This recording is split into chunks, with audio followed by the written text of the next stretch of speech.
જો તમારે પણ પ્રકૃતિ, જંગલ અને માનવતાની સુગંધનો અનુભવ કરવો હોય તો ધ્રુવ ભટ્ટ દ્વારા લિખિત આ નવલકથા અકુપાર તમે જરૂરથી વાંચજો. અકુપાર એ માત્ર એક વાર્તા જ નથી, પરંતુ ગીરની સંસ્કૃતિનું જીવંત દર્શન છે, જ્યાં સિંહનો ડર નથી, પરંતુ ત્યાં વસતા માનવોની લાગણી અને તેમનું સહઅસ્તિત્વ જોડાયેલું છે.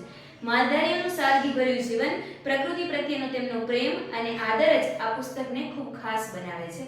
ધ્રુવ ભટ્ટની ભાષા પણ વાંચતા વાંચતા આપણને ગીરના જંગલનો જીવંત અનુભવ કરાવે છે. અને અકુપાર આપણને શીખવે છે કે પ્રકૃતિ એ માત્ર માનવ જીવનની જરૂરિયાત નહીં, પરંતુ આપણા જીવનનો આધાર સ્તંભ છે. ટૂંકમાં કહીએ તો અકુપાર એટલે કે માનવ અને પ્રકૃતિ વચ્ચેનો અપરંપાર અનુભવ.